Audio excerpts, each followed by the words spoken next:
and welcome to Polk Pioneers Oral History Program, a collaboration between the Polk County Historical Association and the Polk County History Center with Polk County Government Television. I'm Murtis Young, Historic Preservation Manager at the History Center.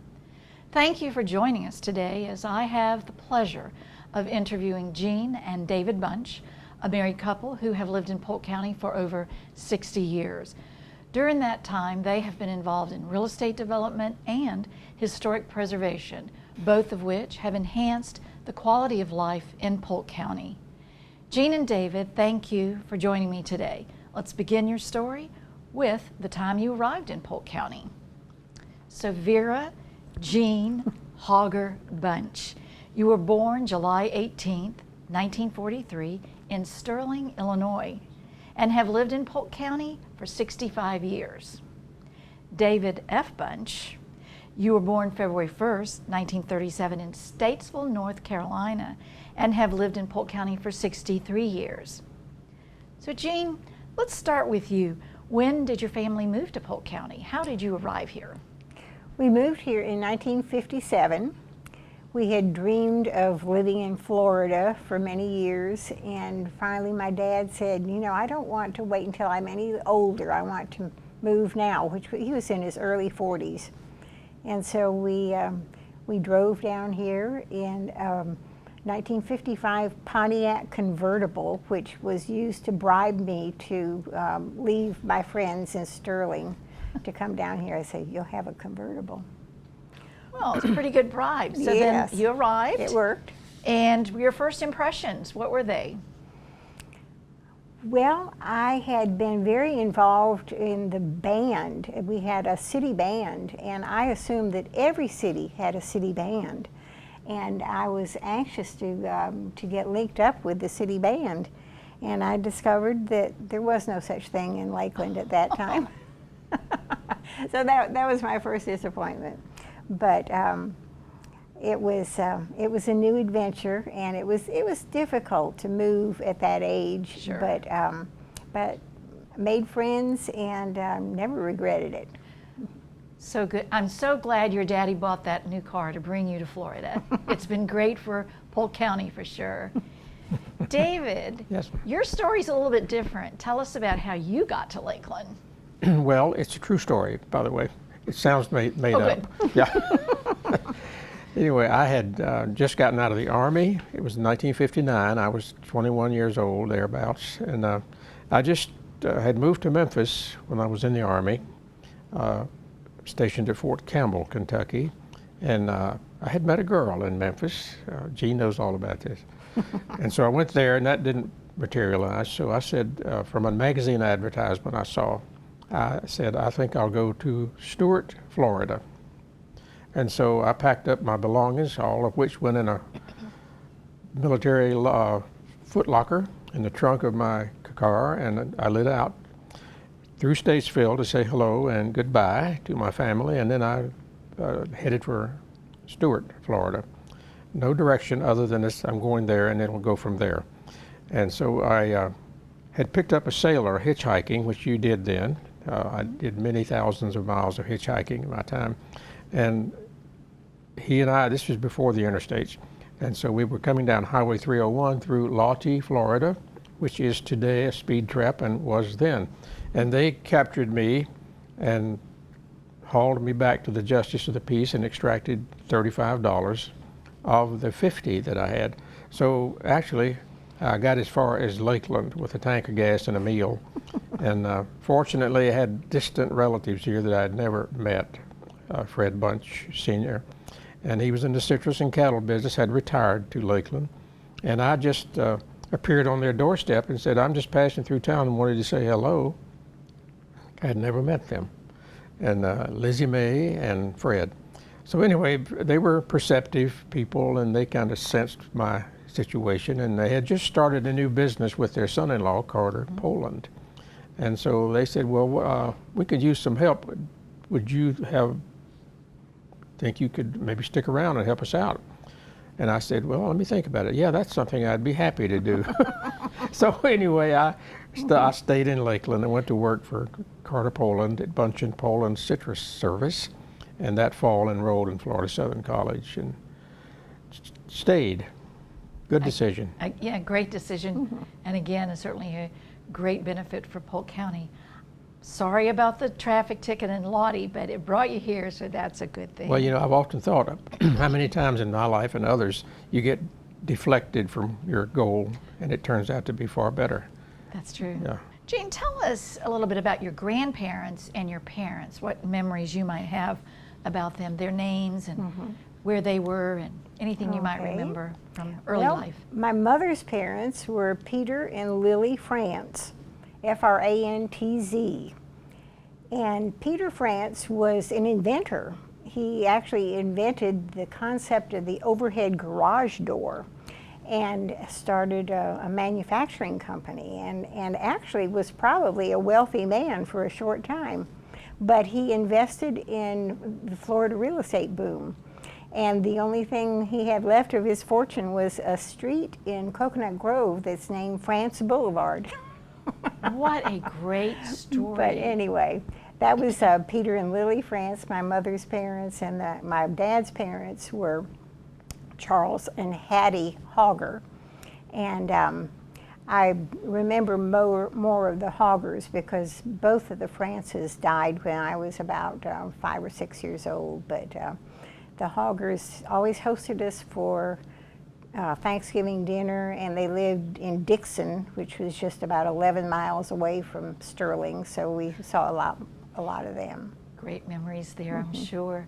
And then your parents, their names are? Galen and Thelma Hogger. And Galen was the adventurer who brought his family to Polk County. Yes. Now, David, how about your grandparents? What can you share with us? Well, I will share that they were of great influence to me, both of them, both sets, maternal and paternal. My mother's family, with Frost, which is my middle name, from Mocksville, North Carolina.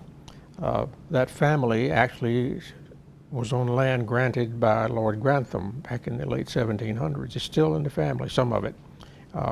Last parcel being sold right now, as a matter of fact. Anyway, Annie Laurie Holton Frost was my grandmother, and Ernest Henry Frost was my grandfather on my mother's side. She was a worker, and she taught me how to work. And her favorite statement to me was, "David, do your work quickly." That's what she said to me many times. And of course, my grandfather was at work all the time. So work was deeply ingrained in my father's parents, Austin and Minnie Rowe Bunch in Statesville. He was in the furniture business. They had come from Middle Tennessee to Statesville, and the family got into the banking and the funeral home and furniture businesses. And my grandfather had the Bunch Furniture Company there. But again, the grandmother there was such a great influence on me. She's so talented and very strict. You went into her house and you sat down and you didn't mess around. My grandmother, on my mother's side, anything was okay, you know. But they were great, great family. My dad, Charles and Catherine, got married in '33 and had 8 children. I'm next to the oldest of the 8, 5 boys and 3 girls. Now, you have a connection to James Polk.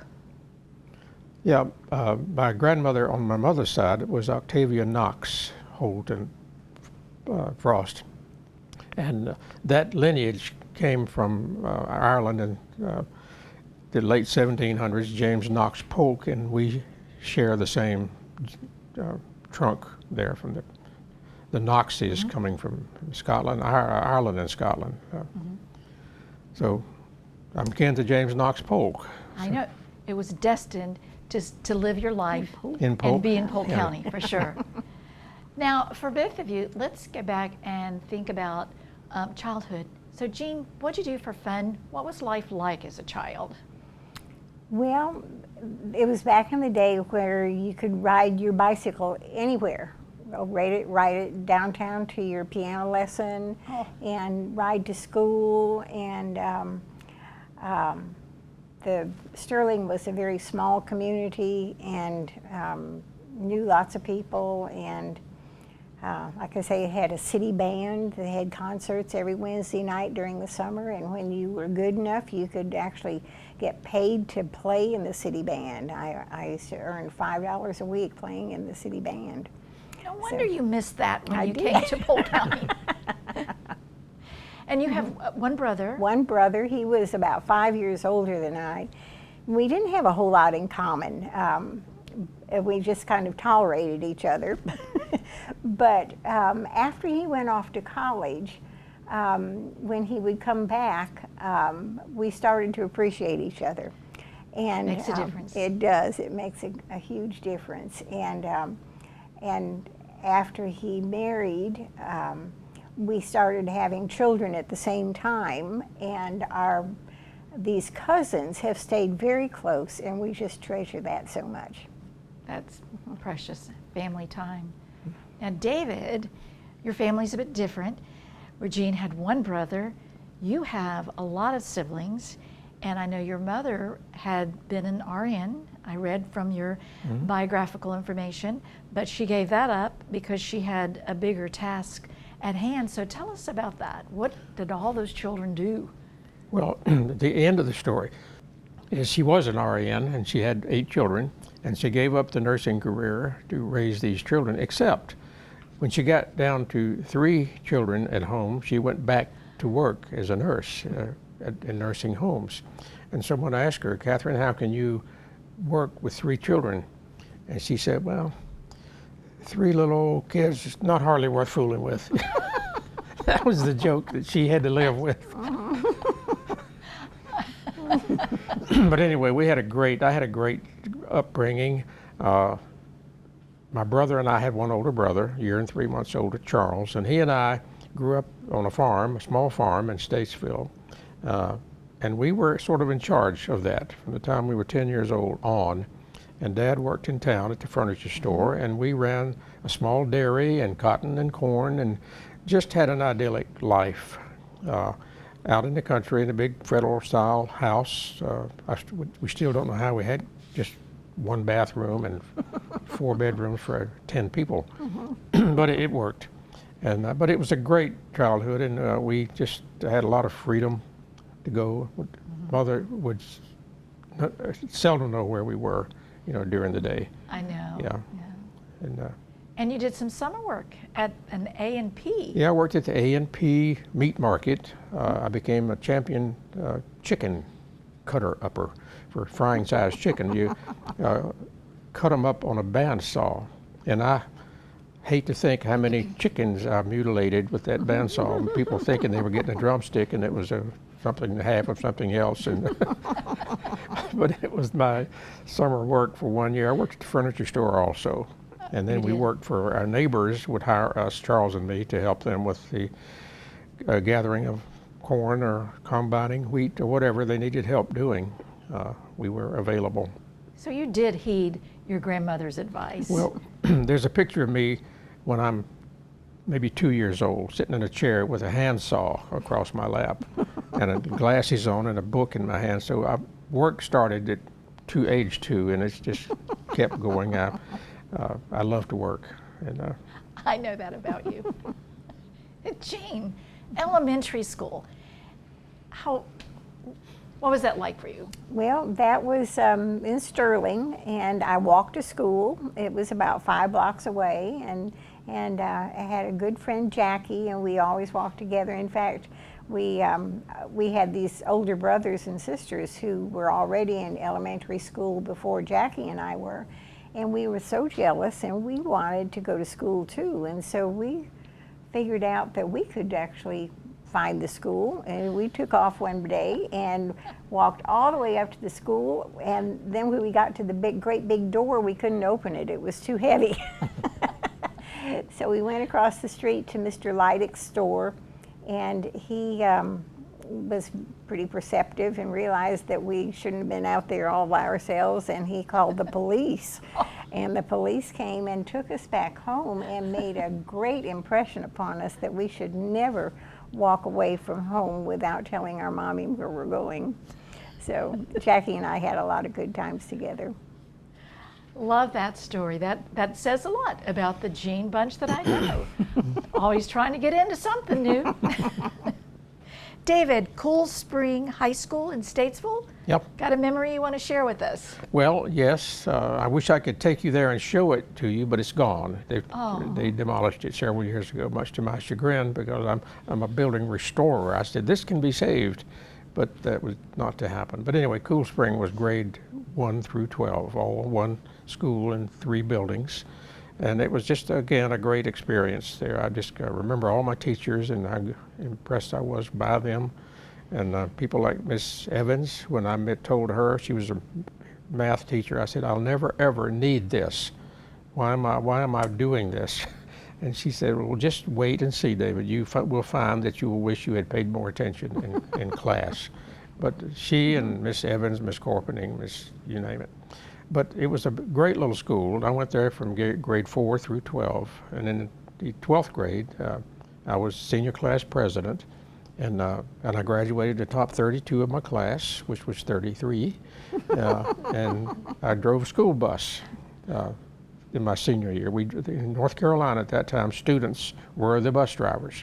And we had the best safety record in the nation for bus driving.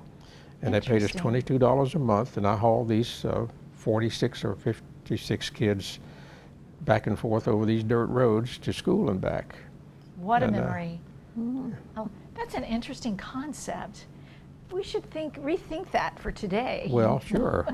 I don't know who thought it was not a good idea, because of course they stopped it soon after I left, actually. Okay, Maybe really? that was why. Well, Jean, I know, so David's father is busy managing a farm through the children and working in the real estate, in the furniture business.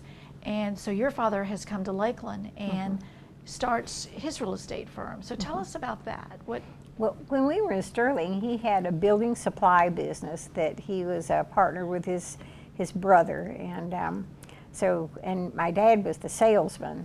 But he had built up the company to where that it lasted for several years after we left, just from the accounts that he had established. But his dream was to sell Florida real estate, and so when we got down here, the laws had changed during that transition process, and the new law said that you couldn't just start your business. You had to work for someone as an agent for a whole year before you could have your own business. And so he worked for A.F. Pickard for his year, and then he started his business in the Polk Theater building. He shared an office with Bob Lee, State Farm Insurance, and that's where they got the business started. It was Hogger Realty, and that was in 1959. So. And the name continues today. It is. Well, it's Hogger Bunch now. Such a great story. That combination. We're going to get to that. How did that happen? So, want to go back just a second. We talked about your mother being an RN, but I know one of the other things you shared is what a great job your parents did. All 8 of those Bunch children graduated from college. What was the inspiration, David? How did you all have that inspiration? I give credit to my older brother Charles, who there was no way they could afford to put us all, pay our way through college. So we had to earn our way through with maybe 90%. And Charles went off to the University of North Carolina, and he was always my inspiration. Whatever he did, I do. And he sheared sheep. That was his main job. He'd never sheared sheep, but he got hooked up with somebody, and so he would shear sheep on the weekends in central North Carolina. And then he got into the cookware sales business, selling Lifetime's cookware door to door, so to speak, door to door. It was, you made an appointment, but anyway, you went to the door to get in, try to get in. And so anyway, I did the same thing. I didn't shear sheep, but when I went off to college, I did the same thing. I sold cookware. I worked at the A&P in the summertime. We spent a summer in Fayetteville, North Carolina, selling cookware. A group of us rented a house, and we would go, what we would do, this was in 1956. Okay. And we sold Vitacraft cookware that cost $325 for a set, a lifetime set. And this was in the era of hope chest, which you never hear anymore. But every girl had a hope chest, and they had items in it, and this was a hope chest item. So what we would do is we would go to this town, and we would go to the soda fountain or somewhere and we would offer a little vial of Chanel No. 5 to the soda jerk if they would give us the name of 3 of their girlfriends who lived at home and worked. And then we'd go take the name, then we'd go seek them out and knock on the door and make an appointment to show this hope chest item. And we always dealt with the mother who wanted her daughter to have this. The daughter was not. So anyway, we would in one evening make a $325 sale of a lifetime set of Vitacraft cookware. Most of the presentation, we didn't cook, we just spread it out on the carpet in front. This is this and this is that. And we offered first call special. If you buy this tonight, you can get 5-place set of china set, which I held up, or you can get this cutlery, or that was it, those 2 things. And which one would you, and you ask always the yes questions or the question, which of these, Mary, would you rather have? This cookware. And the whole time you're trying to figure out a way to get these contracts signed for this $325 item that this girl is going to pay for in her job. And it was not illegal, but it was, we had all these little methods of getting that contract signed that night and out. And there was no 3-day waiting period then. And, but, you know, Sure. we still have our Vitacraft, some of our Vitacraft. It was good stuff. And so I make no apologies, but it was. That's right. Anyway, And every it was new bride needs cookware. it was a nice commission if you happen to make a sale. Yeah. That's a great story. Yeah. But that is how you earned your way to college. Selling cookware. Selling cookware. That is just fascinating. Now you all, I'm telling you, very talented family. Your father self-taught himself to play the piano, is that right? Mm-hmm. Was an artist? Yeah. Well, And he was an he- artist. He was capable of being an artist, and he would draw for fun, and could have been an architect. He had the talent. But 8 kids and trying to support them. Of course, Charles and I never did understand what he did with all this money. I'll never forget walking around the house one day and we were talking about it. He was making $75 a week at the time. This was in the late 50s. Oh, wow. And we couldn't figure out what he did with all that money. $75 every week. Every week. Wow. I mean, think about that. A farm, the expenses of the farm, 8 children. I have an idea that I couldn't even imagine how he managed. Well, So, so we're an adult. You've joined the service. Tell us about that, about your military service. well, I went in the Army because I was at Pfeiffer College in North Carolina. I had no real direction of what I wanted to do or be, and I wasn't functioning well there in college. So I was here working. I was in charge of the dorm cleaning and in my section for a scholarship. And anyway, it just wasn't going anywhere. So I dropped out of college after a year and a half and volunteered for the draft, which was still in effect at the time. And so I was drafted into the Army for 2 years, and it happened to be during a peacetime era, so I didn't see combat, which I'm very grateful for, but I was on call. Almost every month we would be loaded up to go to Lebanon. And I used to say, where is Lebanon? And why would I possibly want to go there?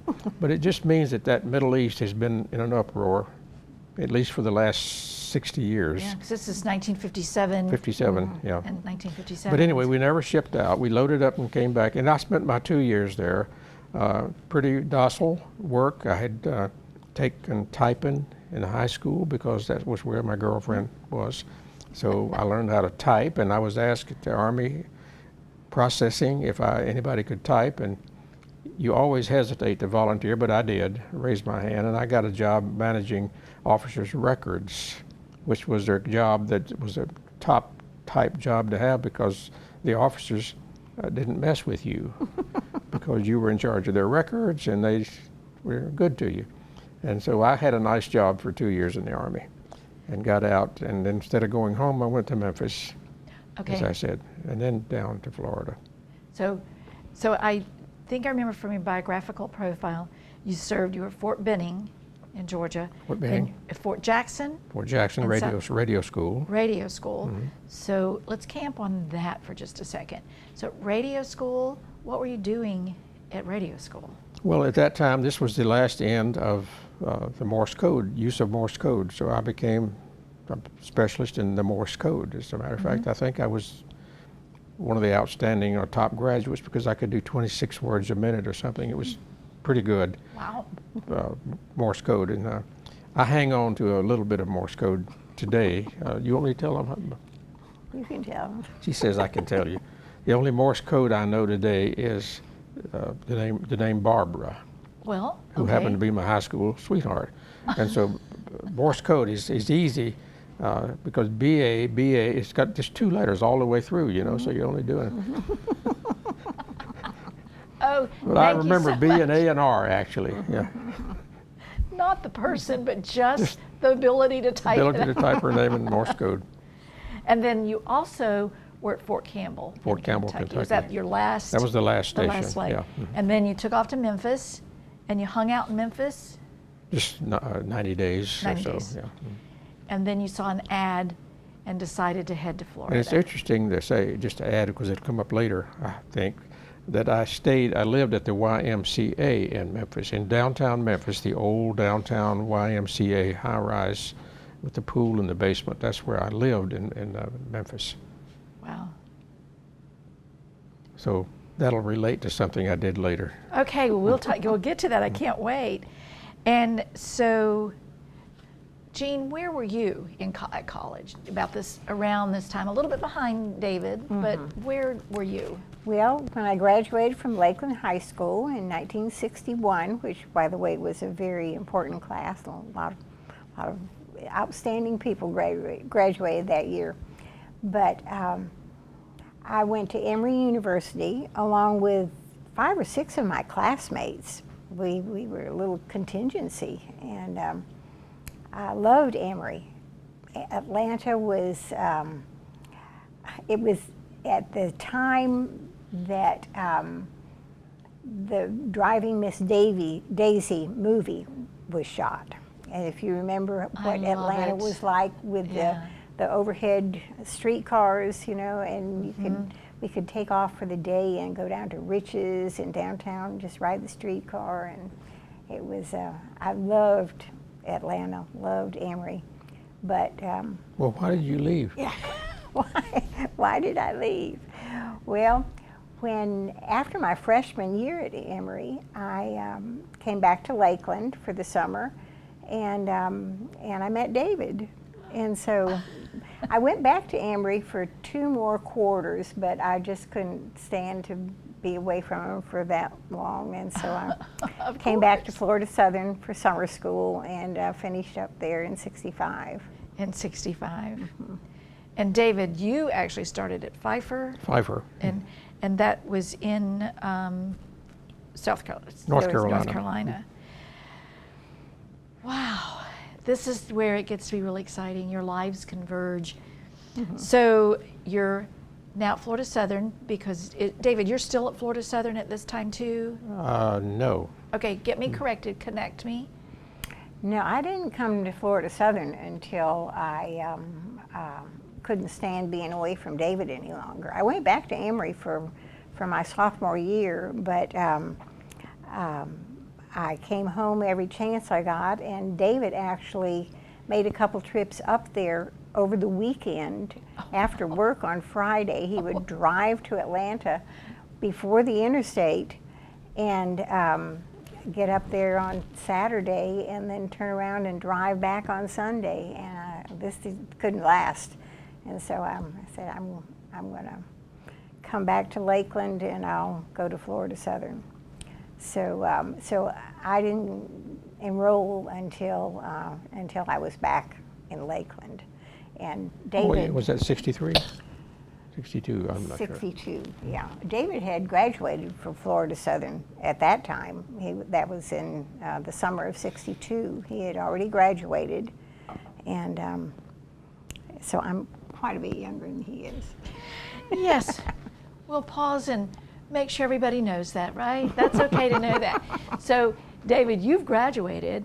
So what was the occasion? How did you all meet in Lakeland? What was going on? I love it when Jean tells that story. So, Jean, let's hear your version. Okay. Well, it was in the summer, and my friend Kaylani and I had been to the beach all day, and we came back just glowing with this suntan, and got back just in time for after the Sunday evening service of the college-age kids. And it was always at somebody's house, so we had to go to the church to find out whose house it was going to be at. But so we got there just in time for the party, and the party that night was at Carol Ann Grizzard's house. And so we went over to Carol Ann's, and Well, you might add that I had a date with Carol Ann that night. yes, David, of course, had already graduated from college, but he was invited by the hostess. And Carol Ann had invited David. Carol Ann had met David at Florida Southern Summer School in a chemistry class when she was back from Florida State, just taking a summer school class. And David was taking it as just one of his regular class load. And so, so they were acquainted through that, and she invited him to be her guest that night. And she had a little dog who was coughing, and David was just so tender with this dog, and he actually told me that he had a little dog too that had chronic bronchitis. He had to feed him 7 pills a day. So I had on this white dress. I sat at Carol Ann's dining room table. She served watermelon, and the watermelon juice traveled down under the plate and through the crack in the dining room table all over my white dress. Oh, dear. And so he noticed me. And when we left that evening, I told Carol Ann that I had met the guy that I was going to marry. You see why I like for her to tell the story? That is so sweet. And Carol Ann said, She was all right with that. okay. You think. So you were married what year? You did marry. We were married in December of '63, and so that's been several years ago. Yeah. Yeah. 59, coming up. Thank goodness for that watermelon juice. Yeah, watermelon. Leaking through that table. Speeding tickets, it's just amazing. It's amazing All what. these things. The dog with bronchitis. And then, from the marriage, you have 3 children. Tell us about the children. Well, our oldest is Polly, and she married Lance Cantor. They have 3 children, Addison and Cole and Khaki. And their home is in Englewood, California. Colorado. Mm-hmm. They lived in California when all 3 of their babies were born, though. We made lots of trips to California. And Adam married Kelly, and they live in Hardee County. Mm-hmm. And they have 2 children, Avery and Aaron. Avery has just graduated from Florida Southern in the nursing department, and Aaron is currently a student at Florida Southern. Love that tradition continuing. And one of Polly's children went to Florida Southern. Yes, And Addison. is pre-med and is in medical school today. And then we both went to Florida Southern, so we've got a legacy going there. Yeah. Got a bunch of bunch mocks. So what are you telling about Justin? So Well, tell us Justin is the youngest son. He lives next to us, next to the ranch in Highland City where we live. And he married Heather, and they have 2 children, had 2 children. They lost a granddaughter last year So at sorry. age 21 suddenly. And, but they have a beautiful daughter, Abigail, now, who's active in sports and also in showing cattle and hogs at the 4-H. 4-H at the cattle show, as did her dad and her uncle. And I showed cattle when I was a kid. Yeah, certainly that's another family legacy. Yeah. So that's great that that continues. And, you know, they all, Addison, Cole, Khaki, Avery, Aaron, Abigail, all great names. And I have a question. Khaki is such an unusual name. Is that, That was David's mother's nickname. She was Catherine. I am so glad to And, know that. mhm. It And goes by so- Khaki, Khaki. K-A-K-I. Yeah, she's a Love second that. second generation Khaki. So she's Catherine, but Yeah. known as Khaki. Right. Okay. Thank you. I've often wondered about that, Khaki, because it's just such a great. And it suits her to a T. Oh, that is just perfect. So here's the thing. This is where your lives become familiar to me. I know through your work, your careers, your life, you've just merged into a very successful lifetime achievement of historic preservation and development in real estate development in Polk County, and you just have done this together, and it's just this harmonious marriage and career for so many years. So, Jean, let's start with you. You tell us your story. You started, I know, Florida Southern College. You started in elementary education. So from there, take us on your journey. That was my degree, was elementary education. I taught for 1 semester at Dixieland, taught the 6th grade there. And I was pregnant by the end of the school year, and so I didn't return the next year.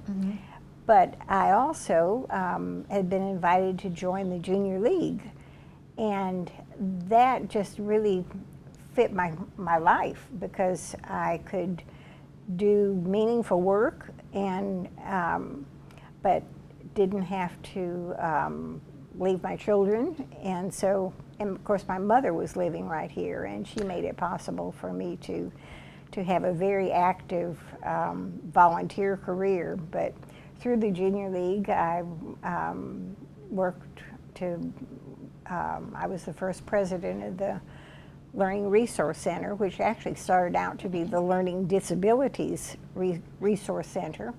And it was at a time when Polk County schools had practically nothing addressing learning disabilities, and it was just a new field that a lot of people weren't even aware of.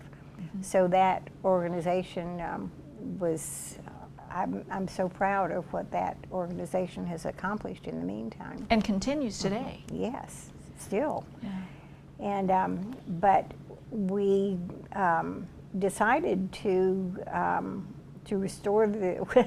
we bought a piece of property. We weren't really going to restore the house initially, but David had the opportunity to buy some land in Highland City that happened to have an old house on it that was heart pine and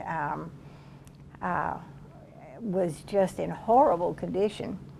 But we started spending time there, having parties, and just had a good feel to it. And the more time we spent there, the more we thought, you know, we could make this a home.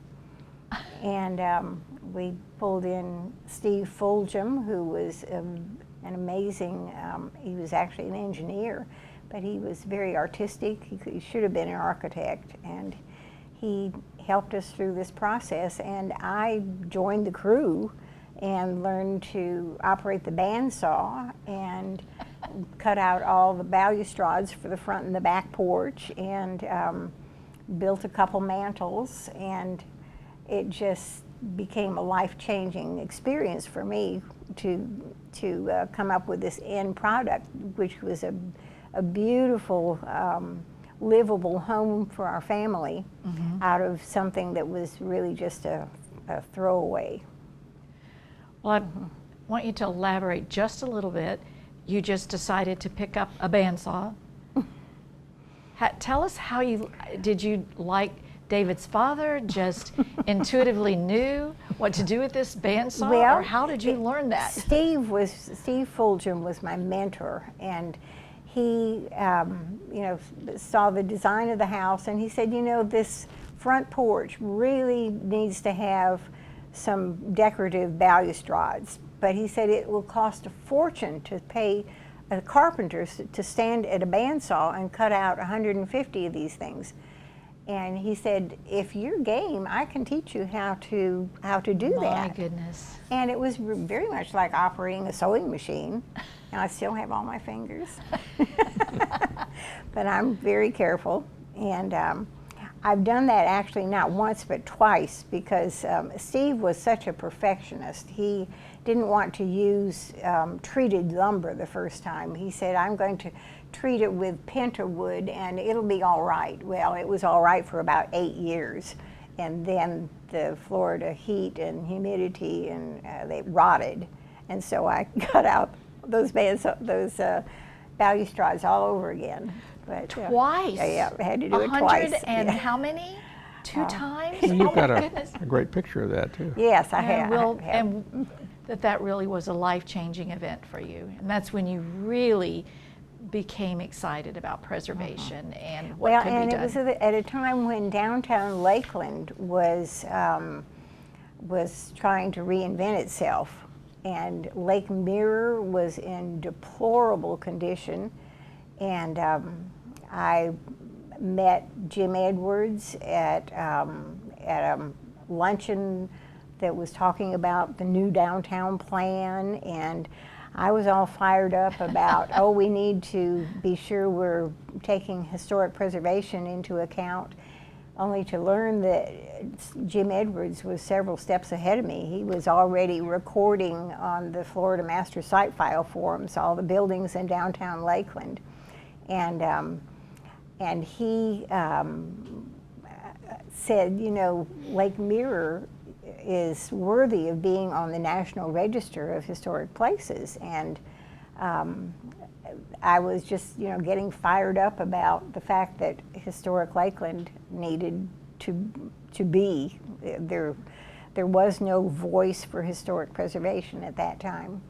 And so we got a group together and incorporated in 1979, and the first thing we did was to go to the City Commission and enlist their help in getting a grant from the state of Florida to pay for a National Register nomination for Lake Mirror. Okay. And so Jim Edwards and Tom Cloud co-authored a thing called Make No Little Plans. They have no power to It has no ability to excite men's yeah. So blood anyway, or something. yeah. It's a famous statement. Yeah. Make no little plans. Daniel Burnham. So we will, then several years later, Historic Lakeland produced a video that tells the Lake Mirror story. So, Well, and you Okay. did just accomplish amazing things. You closed the street that was on the south side, which is today, I guess that's where Hollis Gardens is located. Right. And the beautiful buildings, the landscaping, the promenade. It is just so yeah, Historic wonderful. Lakeland has been very effective, and I am proud to have been its first president, but I'm equally proud of the fact that I have never been its president again, that it has excited new and younger folks all along. The organization has been here since '79, and it's going strong. One of the reasons it's going strong, has been successful, is that it didn't attempt to save everything. When you do that, you get a reputation for, oh, here they come again, no matter what you're doing. So they pick their battles, and some of the treasures in Lakeland, all these tall buildings, for example, were threatened. And the Goodwill building the Coke building that became the Goodwill became the fire station, and the old high school, all were threatened with demolition. And those are the signature buildings, and they picked their battles and succeeded in almost every one of them. And they have to weep over, once in a while one gets away or lost, but overall, though, they've done a great job. So that's a good legacy to leave, is that, you know, you decide what's important to preserve and stay focused on what's important, and you just have to say goodbye to some. I know one building that is of particular interest to you is the Polk Theater. Oh, yes. I know you were there early on when I remember the going over there and people comparing it to burned out Beirut and bombed out Beirut or something, and it pretty much looked like that. And it is just a beautiful restored atmospheric theater, and I know you were there early on and have just done. So is there we one? like going there no matter what's playing. We don't go to see what's playing. We go to see the building, you know. I know, I know. Yeah. What's your favorite, Jean? I don't want to put you on the spot, but your favorite historic project, preservation project, let's say. Well, probably the Polk Theater, because it's just so special to Lakeland, and I just have a very warm place in my heart for it. But I can't help but think that when I look back, the other one is going to be Bonnet Springs Park, because that is so exciting. And I realize by the time we see this video that we're doing, Bonnet Springs Park will be open. That is correct. But it has been in the birthing stage for 7 years now, and we've been there every minute of it. A great story. Thank you for all of your wonderful work in preservation and encouraging us all. I think so many of us that have a passion for that work are really following your passion, so thank you for that. We appreciate you so much. Now, David, so we know you were early farmer, dairyman. You worked at the A&P grocery store, attempting to cut up chickens in their proper. Oh, I cut them up, all You right. cut them up, you cut them up. You did cookware sales at Pfeiffer College, and then you worked at the Bunch and Poland citrus caretaking operation at Fuller Southern, and thereafter. And then in 1965, you joined, Hogger Bunch, I guess then became Hogger Bunch in 1965, later. No, commercial real estate. And I know from your biographical profile, there are more than 1,200 new and existing businesses that you've seen develop in your career. You've developed with partners 5 different business parks, and you also operate a ranch, which we'll talk a little bit about. So I'd really be interested in hearing your story about developing in Polk County, and also that unbelievable accomplishment of doing this alongside a preservationist who, I don't know who inspired who, but you all have done a beautiful work together in accomplishing both developing new and preserving old. So tell us about your career. Well, thank you. And the smartest move I, of course, ever made was marrying Jean, because she's been such a great supporter of whatever I think up, and vice versa. And so I've enjoyed the historic part of it. I mean, as you say, it's been a great trip. But I started out after college, I majored in citrus production and management because that's what I was doing, and I thought that would be a great career, and with minor in economics. And that, I worked for Bunch in Poland for a year, maybe after we were married.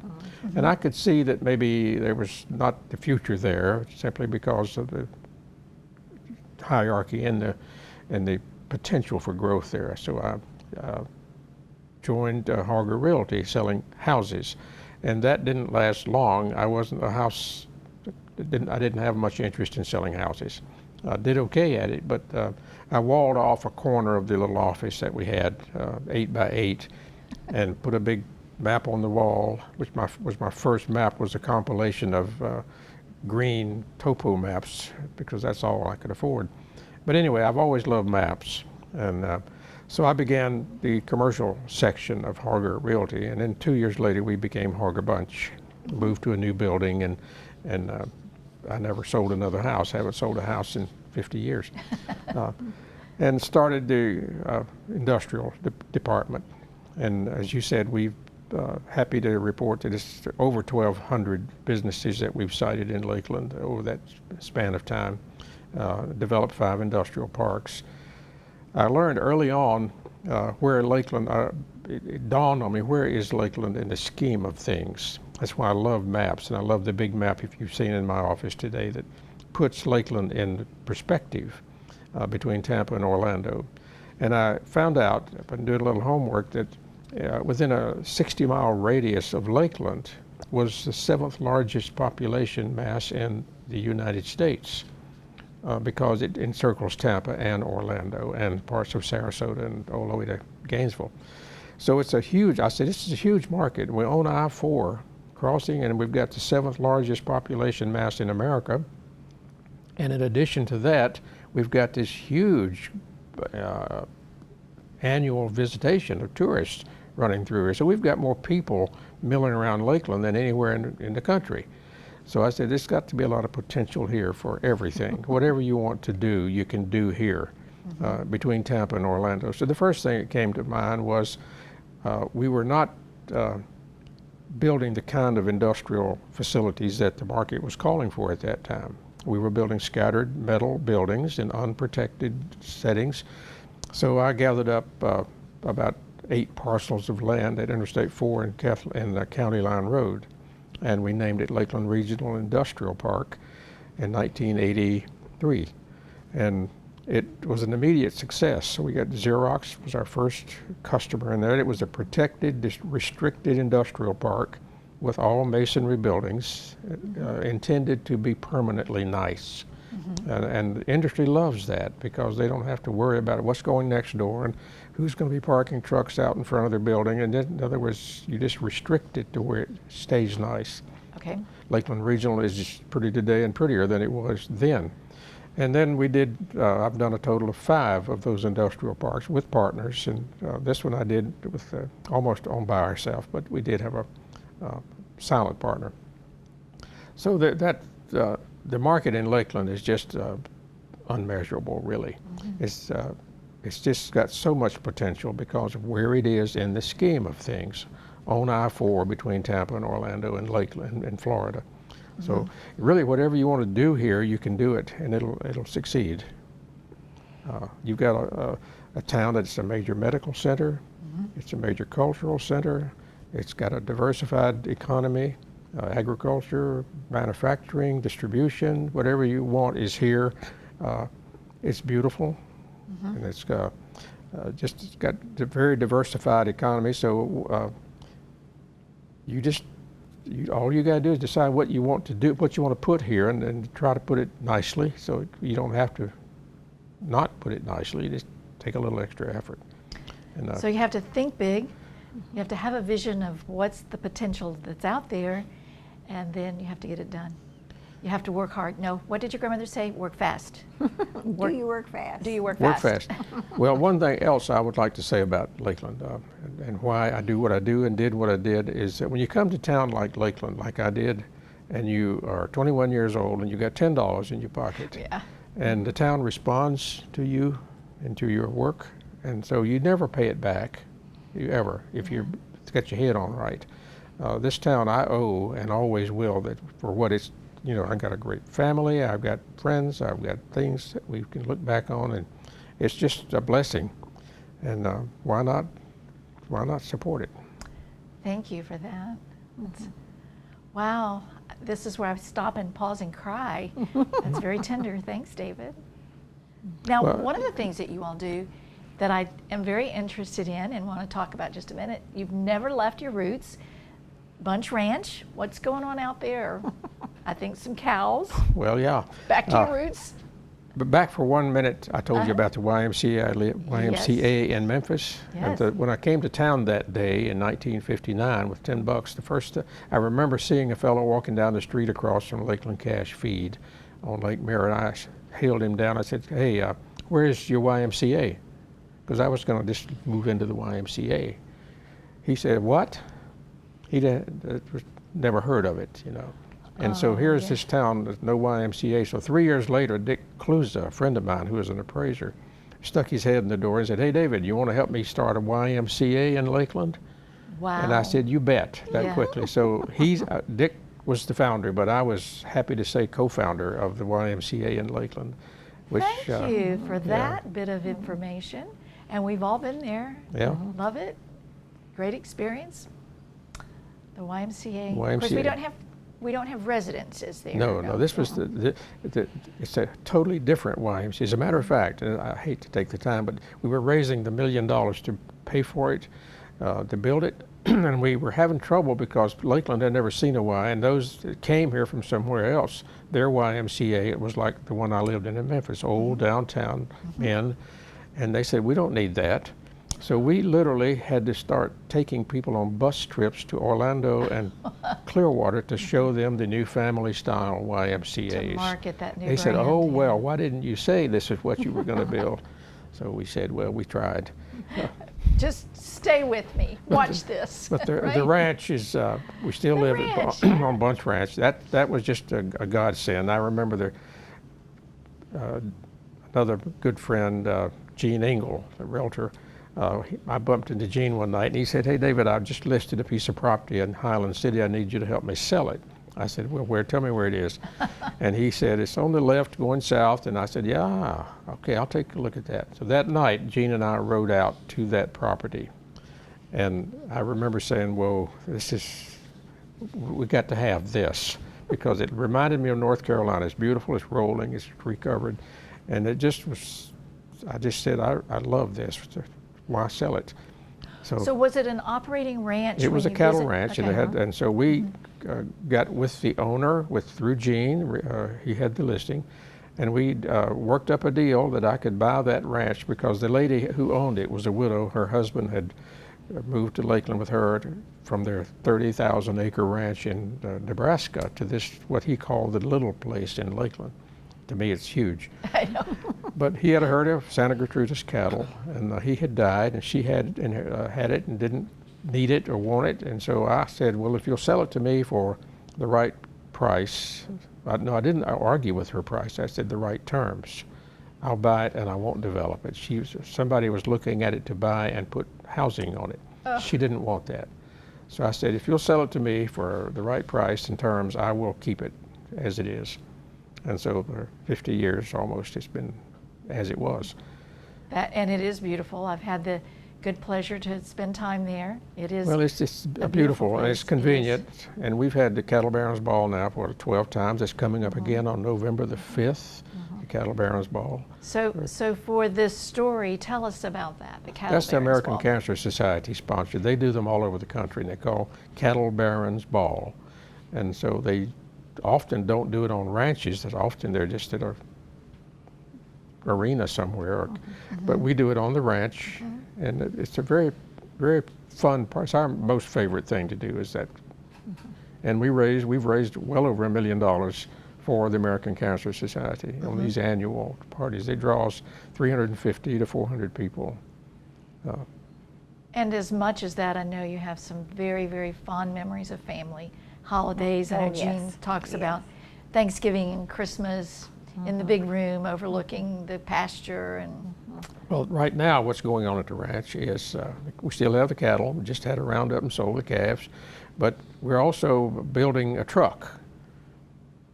I'm restoring a 1937 Ford 1.5 ton truck. Why am I doing that? good question. Yeah. Why are you doing that? Well, it's the folly. I think everybody ought to have a little folly in their life. A folly, if you look up the definition, it's something that makes no sense to anybody, no reason, rationale. That's what this is. It's Just so David's folly. it's my folly, and it's the same age truck as I am, so I had to do it. I found it in a barn in Plant City, and I've had it about 5 years, but it's coming back together. It's been completely taken apart, restored. It's coming back as a new truck, and it'll be ready October the 22nd it's the actually unofficial official truck for Bonnet Springs Park. Wonderful. We'll use it for Christmas parades and fundraisers and messing around, but it's way too nice to use as a truck now. For a truck for the farm. And speaking of woodworking, Gene is got the job of building the sideboards for it. Of course. See, this partnership, we just keep getting back to this partnership. But that's not your first restoration. You also have a very beautiful car.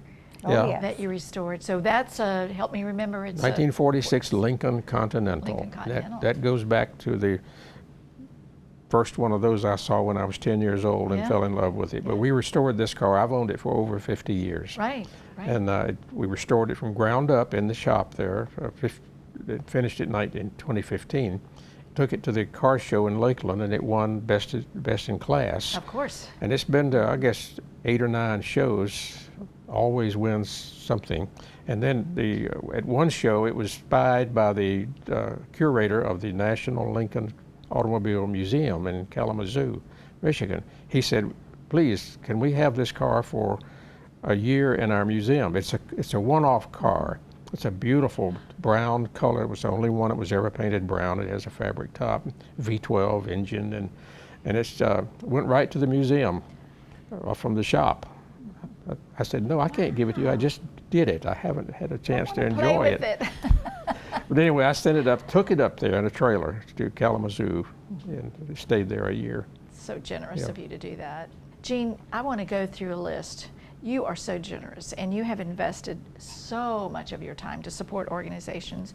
So let me talk about some of these. First United Methodist Church and the Choir, Junior League of Greater Lakeland, the Florida Trust for Historic Preservation, Historic Lakeland, the Polk Theater serving as president and board member, PEO Sisterhood, the Founders Group Antique Collectors Club, Kiwanis, also partnering with David, Bonnet Springs Park, and we'll talk about that a little bit, and then we talked about the American Cancer Society Cattle Barons Ball.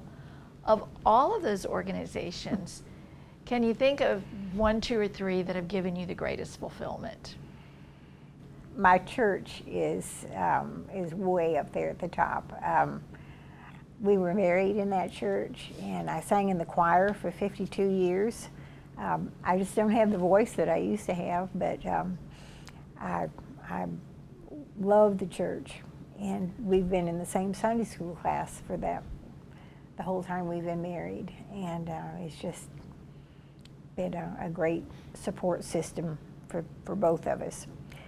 And you know, I have really enjoyed Kiwanis, and that was David's club. I mean, I had the Junior League, and David had Kiwanis. And but when he was president of Kiwanis back in '95 and '96, the following year they were going to be celebrating their 75th anniversary.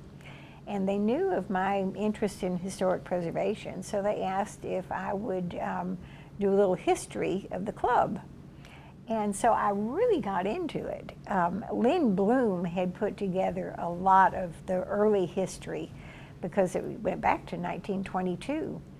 And, but I elaborated on it and found pictures of all these 75 presidents and put together a little book about it. And, but anyway, a couple months later, Cliff Coleman was the president then, and he bestowed upon me an honorary membership in the Kiwanis Club.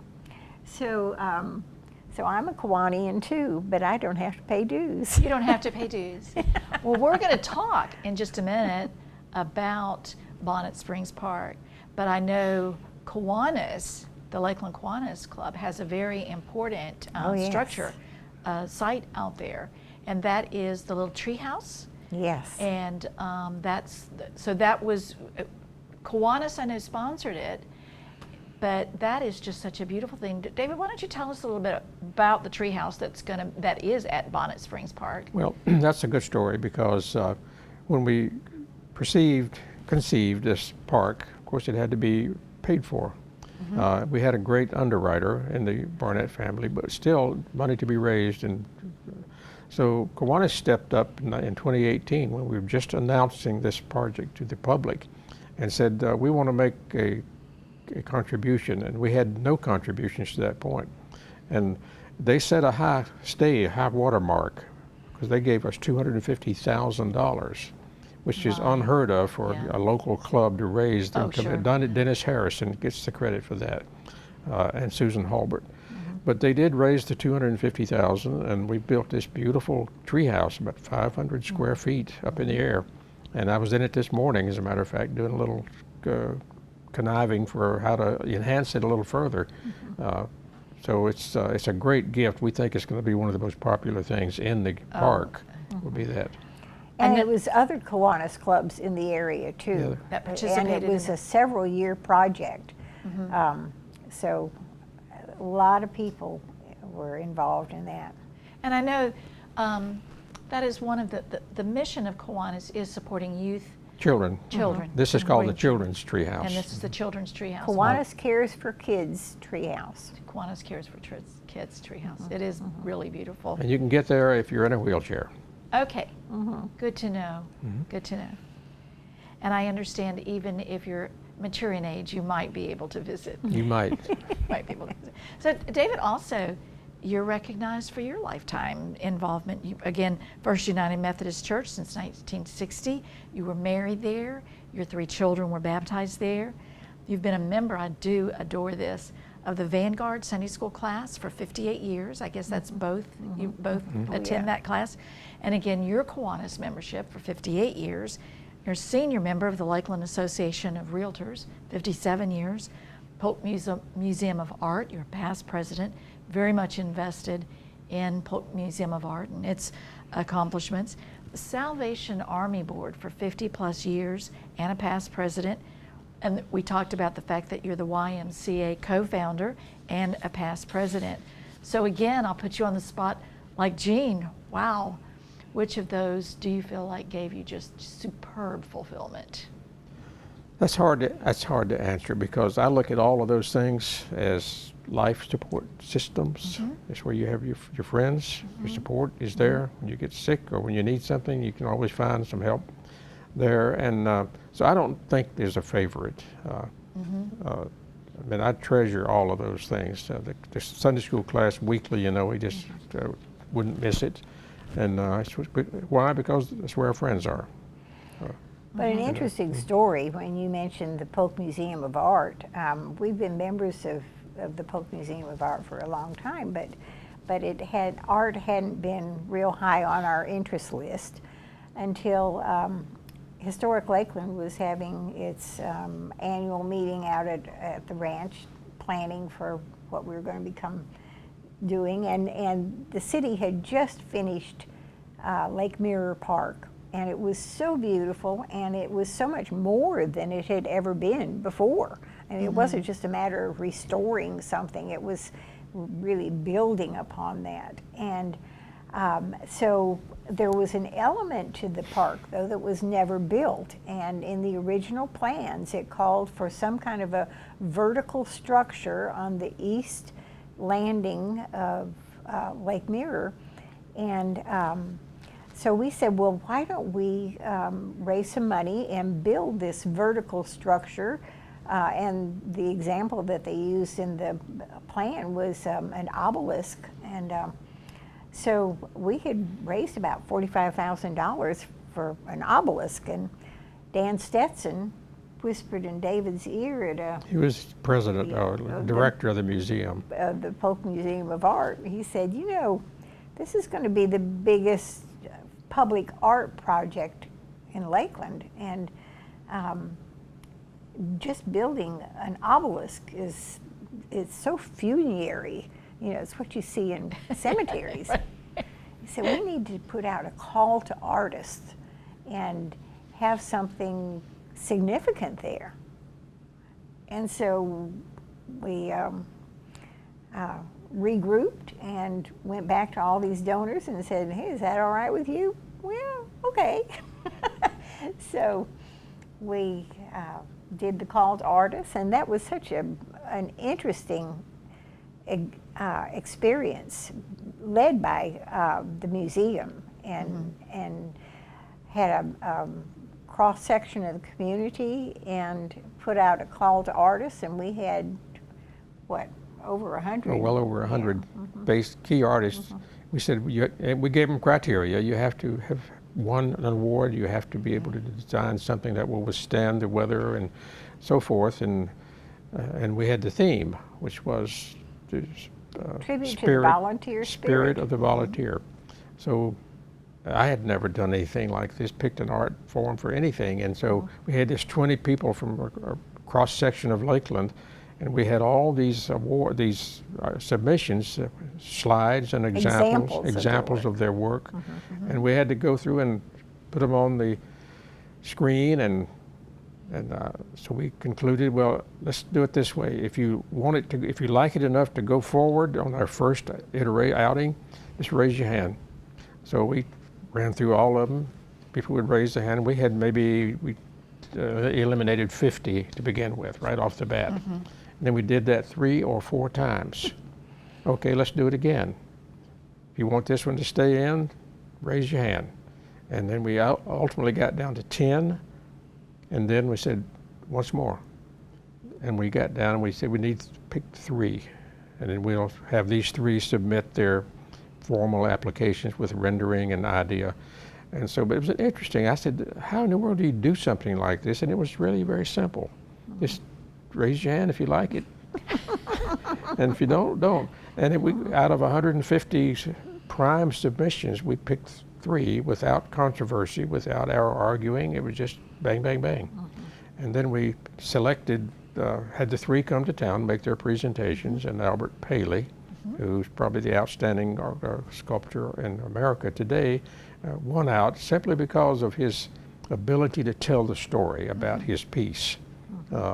And of course, I can thank Dan Stetson, who was my good friend because our relationship there, for putting me in the most controversial thing I've ever been in, is that volunteer monument, because it's very everybody had an opinion. yeah, you either hate it or you hate it or you love it.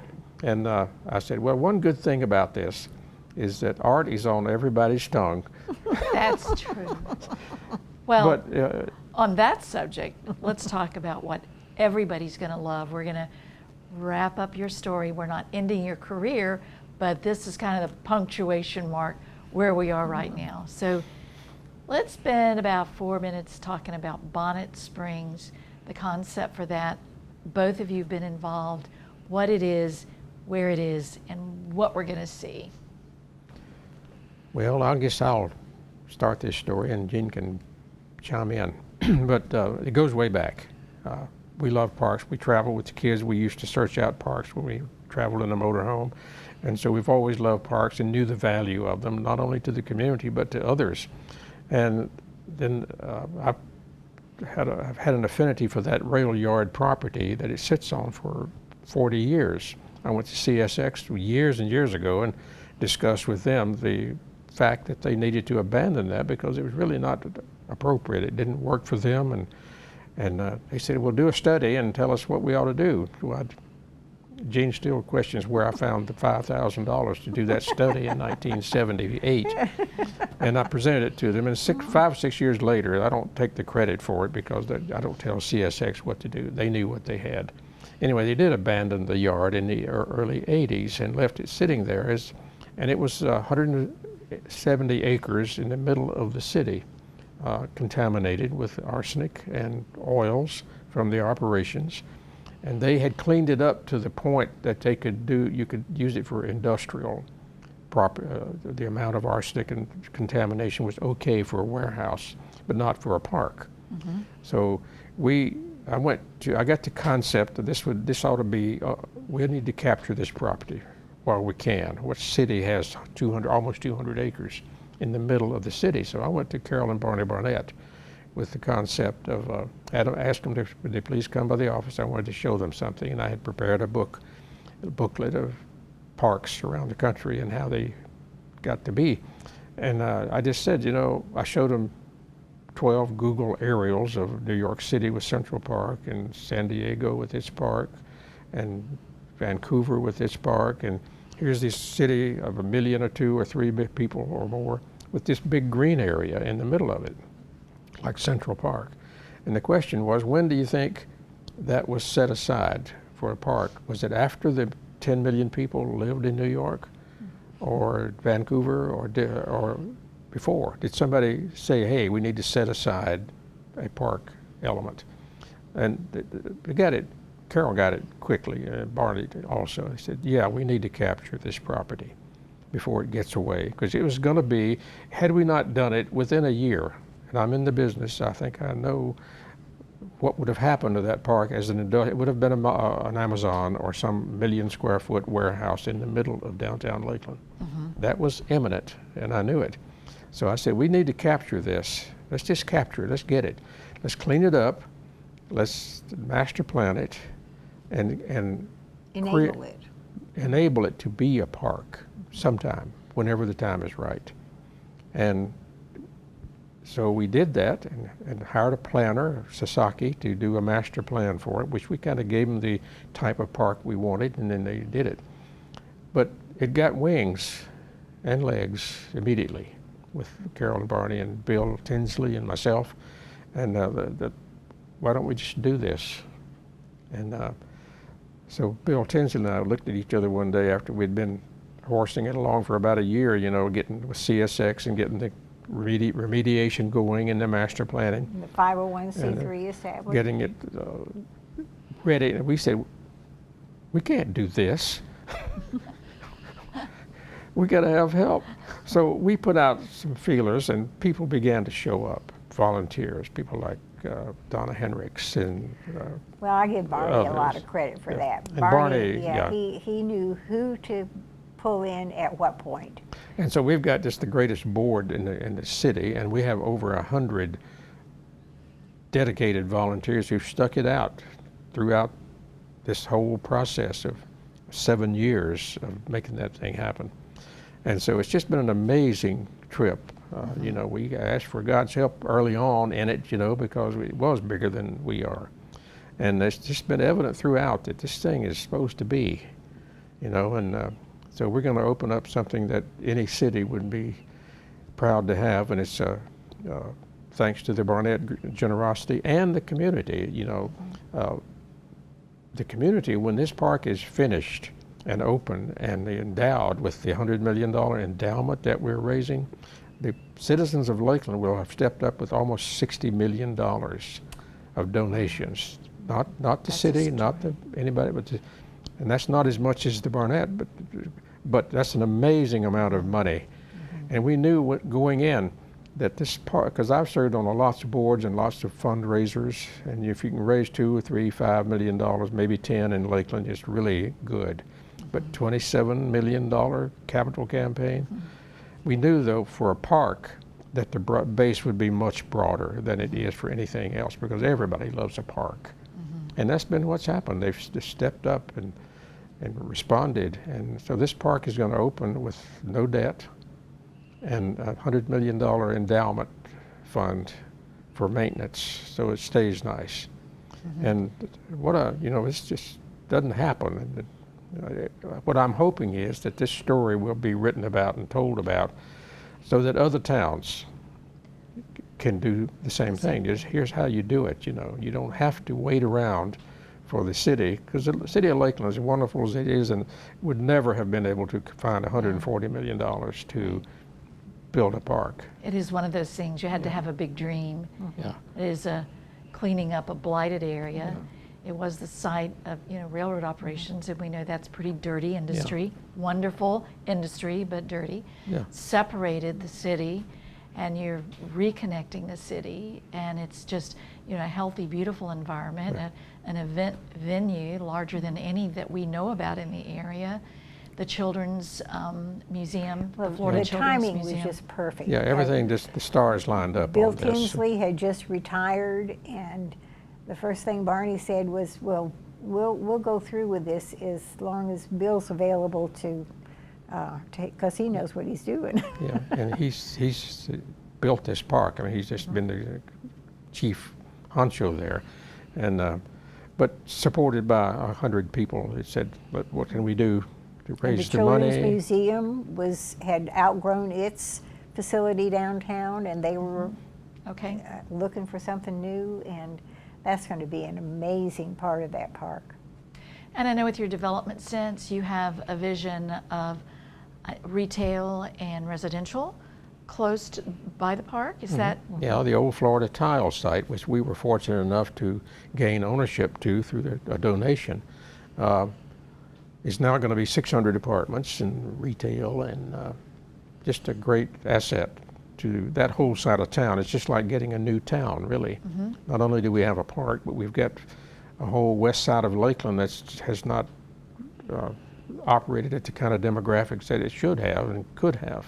And you're part of the strategy of the park is to create a friendly pedestrian connection to the That's city, right. the downtown? We have just applied, as a matter of fact, for a planning grant to build not only that one, but about 5 other pedestrian connections throughout that side of Lakeland. So it's just going to change agent. It's transformational. It is transformational, and I know you both have had such a huge contribution there. I do want to, though, for this particular story, share with us one aspect. I know you love every inch of ground out there, but I know you have a particular interest in train history. So what is one area that I know that you have contributed a great deal of time to tell the story of? The neighborhood. The gallery. The gallery, Yeah. the history gallery. Yes, the story of the neighborhood, the story of the park, the story of how this happened. How did this piece of land evolve from 1895 through October the 22nd, 2022? And so we've created this 1,500 square foot gallery in the second story of the Welcome Center. And the first thing you'll see is a beautiful little steam train running around a rail suspended from the ceiling, which you can push a button yourself and run. But all around the wall are stories of how this happened, what was here and who supported it, who were the businesses that came along, the Oxford Lumber Companies and the cement products and Publix and Florida Tile and all the things that supported or helped or were helped by it, and then the neighborhoods that's evolved from it. These 5 neighborhoods sprung up around this because this was the largest rail yard in Florida, hired 600 people, and so all these neighborhoods sprung up and the people walked to work at the rail yards. And just what's happened to the economy when the train came and was able to ship fresh fruit and fresh citrus to New York in a refrigerated car that the ice plants in Lakeland cooled down. It's just story after story after story about how this all came about. And I got to be the chairman of that committee to build this. And one more time in my life, I'm asked to do something I've never done before and have no idea how to do.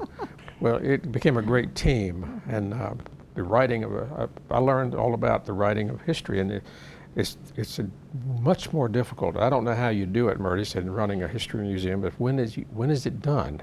When do you say, okay, it's finished? Because it's never done. Never, It's never finishes. finished. When you walk in the door, there's always something new. And for us, the joy, again, was the life that you all spend together. I know that you've taken Jean to 1 or 2 or a few dozen or more train museums around the United States. So you came with the love of the history of railroads. So I just, again, I just admire you both for everything you've done. And, you do it together and you just accomplish so much through your family and your life works and your passion about preservation and the betterment of the community. And so to wrap up, I've asked you a bunch of questions. Did I miss anything? Is there anything you want to share with us before we put the wrap on our little interview here? Oh, I think we seemingly have touched most of it. It's just been a great life. I mean, you're in a town that's responsive, and that's it, and has potential. You're just always looking for that potential and always trying to, you never get perfection, but you always seek it. And that's what I look at the park. I say this is just one step toward perfecting this city. We didn't have that. It was a great void in the city, was having a great park. And it has one now. It is an excitement. Everybody is just really thrilled about it. Thank you both for being here today, and thank you for joining us as we have the opportunity today to interview David and Jean Bunch and learn about their life story, their contributions, and their wonderful, wonderful love of Polk County.